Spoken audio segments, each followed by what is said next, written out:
The bang! Now that's a beat! खा क्या है? रोटी। आशीर्वाद आटा विद हाई प्रोटीन की रोटी। रोटी में प्रोटीन, रोज का routine. So welcome back guys, this is the another episode of your buddy podcast with your buddy Rahul. So today we have amazing guest actor, his name is Yash. Middle class family से आया ये लड़का आज film industry में अपनी पहचान बना रहा है। बोला चिक्की, तेरा डॉगी तो नहीं है ना घर पे? अरे नहीं है बाबा। बहुत डर लगता है यार उससे। पक्का ना नहीं है? है, अभी भी है। चिंकी लिया अगरबत्ती, सुबह जलाया था, खुशबू अभी भी है। इन्होंने अपनी जर्नी स्टार्ट की थी इंस्टाग्राम रील से और आज शूट कर रहे हैं टीवी एड्स, कमर्शियल एड्स। तो ये एपिसोड इन तक देखिए और मुझे कमेंट में बताइए क्या आपको ये एपिसोड इंफॉर्मेटिव लगा या आपने इस एपिसोड से क्या सीखा। आगे बढ़ने से पहले इस चैनल को सब्सक्राइब कर लीजिए ताकि आगे बढ़कर हम ऐसे इंफॉर्मेटिव वीडियो और ऐसे पॉडकास्ट आपके लिए लाते रहें। So yes, first of all, welcome to the Body Podcast. So instead thank of you. me, instead of me talking about you, why don't you tell those people like who have no clue who you are and what do you do? So first of all, I would like to thank you to inviting me on your show. And I'm an actor. I'm working since last 5 years, and is building my own empire. So yes, I wanna know how do you start and what is the life of actor? So I have started through my YouTube channel.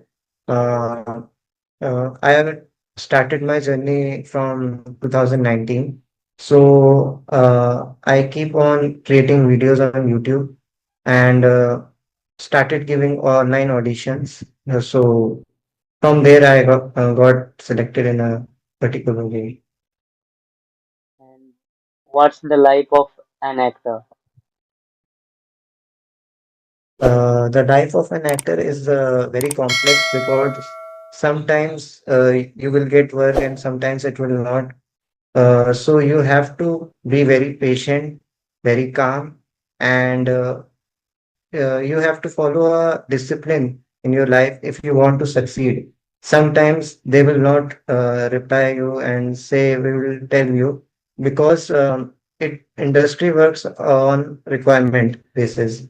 If there is no requirement, they will not reply you, and it is very frustrating for an actor that you are not getting reply instead of giving so much effort and always people give up at this moment, but I will say don't give up so quickly, but keep trying. Uh, it will work. Then आपने कैसे reach out किया था आपने first commercial add के लिए? तो मैंने एक ऑनलाइन ऑडिशन दिया था। एक्चुअली हम लोग एक ऑनलाइन ग्रुप्स में काफ़ी सारे ज्वाइन होते हैं, तो उसपे हम लोगों को कास्टिंग अपडेट्स आते हैं। तो अगर जिस भी एज में हमारा लुक मैच कर रहा होता है या हमारे लिए रिक्वायरमेंट होती है, तो हम अपनी प्रोफाइल सेंड कर देते हैं। तो उस हिसाब से फिर वो हमें स्क्रिप्ट भेजते हैं। तो मेरा जो पहला ऐड था वो एक अगरबत्ती का ब्रांड था, लिया अगरबत्ती। तो उसमें मेरी फर्स्ट कास्टिंग हुई। तो आपने बोला एक ग्रुप है, तो विच टाइप ऑफ ग्रुप, मतलब कैसा ग्रुप है वो? वो ऑनलाइन ऑडिशंस का ग्रुप होता है, कुछ पेड होते हैं, कुछ मतलब फ्री होते हैं। तो उनको आप ज्वाइन करके ऑडिशन अपडेट्स ले सकते हैं रेगुलर बेसिस। तो फिर व्हेन यू हियर्ड कि मुझे लिया अगरबत्ती के लिए, लिया कमर्शियल एड के लिए चुना गया है, तो वो एक्सपीरियंस कैसा था जब आपने सुना कि हाँ मैं एक अब एक मतलब ऐड करूंगा अब? हाँ, बहुत अच्छा था, चूंकि इसके पहले मैंने बहुत सारे ऑडिशन दिए थे और बहुत सारे में मैं रिजेक्ट हुआ था। तो एक फीलिंग तो होती है कि बहुत अच्छा लग रहा था कि पहली बार जब आप सेलेक्ट होते हैं तो पूरा एक नया प्रोसेस होता है, पता चलता है आपको धीरे धीरे कैसे इंडस्ट्री काम करती है। तो बहुत अच्छी फीलिंग थी। मैंने आपका एक वीडियो देखा था जिसमें आप बोल रहे थे कॉस्ट्यूम डिजाइन के अबाउट। सो टेल हम्म। मी, एक बेसिक सा एड शूट करने के लिए कौन कौन सी टीम लगती है और यह कैसे ऑर्गेनाइज्ड होता है? तो फर्स्ट ऑफ ऑल सबसे पहले तो कास्टिंग डायरेक्टर से शुरू करते हैं। कास्टिंग डायरेक्टर के पास पहले रिक्वायरमेंट आती है प्रोडक्शन हाउस से कि हमें ये कैरेक्टर चाहिए और आपको हमें कास्टिंग करके देनी है। तो कास्टिंग डायरेक्टर के पास जितने भी कॉन्टेक्ट्स होते हैं और जितना भी उनको लगता है कि उनके लुक में जा रहा है, सबसे पहले वो उनको अपनी प्रोफाइल भेजने को बोलते हैं। उसके बाद उनको स्क्रिप्ट मिलती है, उसके हिसाब से वो ब्रीफ बनाते हैं और वो ब्रीफ सभी एक्टर्स को भेज देते हैं।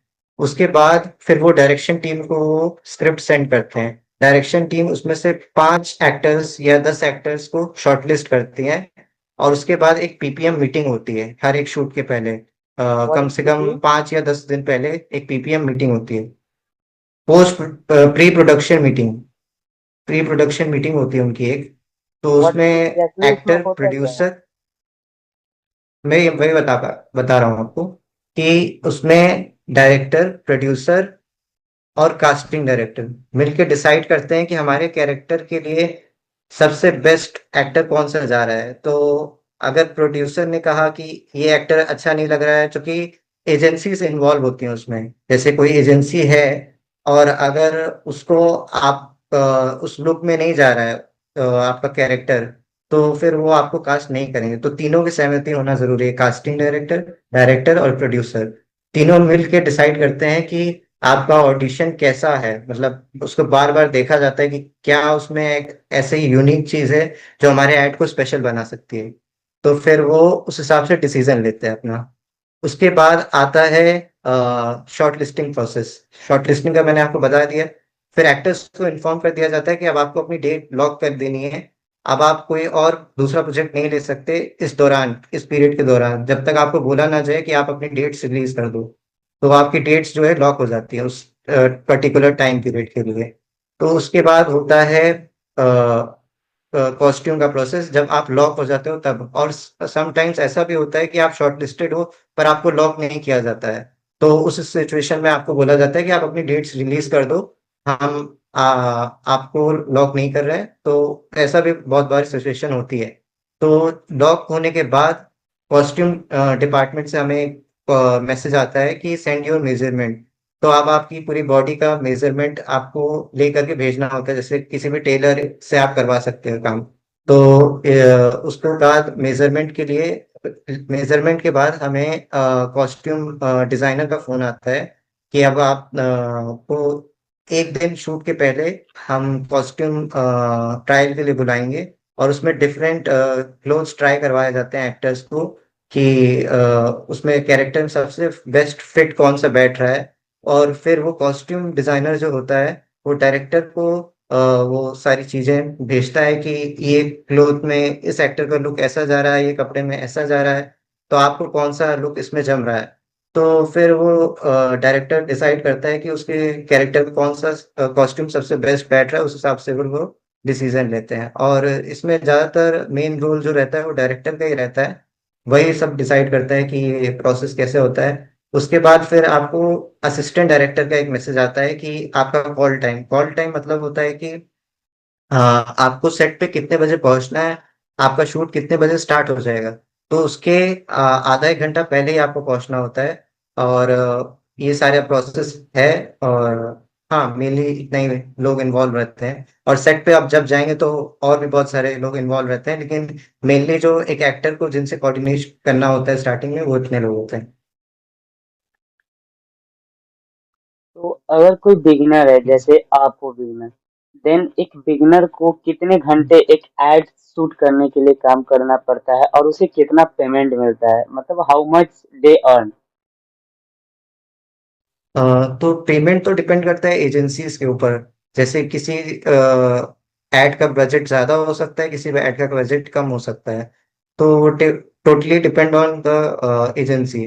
तो उस पर मैं कुछ ज्यादा नहीं बोलूंगा, लेकिन जो वर्किंग आवर होते हैं वो एटलीस्ट 4 to 8 आवर्स के होते हैं ऐड के लिए। 4 to 8 hours? Hmm. As we know, there are a lot of people who have no clue how to start they are acting field. तो माय सिंपल सा क्वेश्चन कि अगर कोई बंदा है एक्टिंग फील्ड में आना चाहता है तो उसे क्या करना होगा? सबसे पहले तो आपको एक्टिंग सीखनी चाहिए। अ, अगर आपके शहर में कोई थिएटर है तो आपको वो ज्वाइन करना चाहिए। नहीं तो आजकल ऑनलाइन बहुत सारे कोर्सेज हैं, आप उससे ज्वाइन करके भी सीख सकते हैं एक्टिंग। उसके बाद आपको ऑनलाइन ऑडिशन ग्रुप्स ज्वाइन करना चाहिए और देखना चाहिए कि आपके सिटी में कौन कौन से ऑडिशन हो रहे हैं, क्योंकि आजकल हर शहर में कोई ना कोई ऑडिशन हो रहे हैं। और ज़्यादातर जाके आपको इंट्रोस देने चाहिए, ज़्यादा से ज़्यादा आपको मोनोलॉग प्रैक्टिस करनी चाहिए और आपको अपने घर से ही पहले स्टार्ट करना चाहिए। तो वो ये सब बेसिकली रोड मैप है। हम्म। जी। तो then I am going to in this podcast. क्या आपको लगता है कि एक बिगिनर एक्टर के लिए वर्कशॉप या थिएटर ये सब वर्थ इट है? हाँ, क्योंकि सीखने पे तो खर्च करना ही चाहिए, क्योंकि जितना ज़्यादा हम सीखेंगे उतना ज़्यादा हमारी एक्टिंग स्किल्स इंप्रूव होती जाती हैं। और जितनी ज़्यादा आपकी एक्टिंग स्किल्स इंप्रूव होंगी उतने ज़्यादा चांसेस बढ़ते जाते हैं आपके सिलेक्शन के।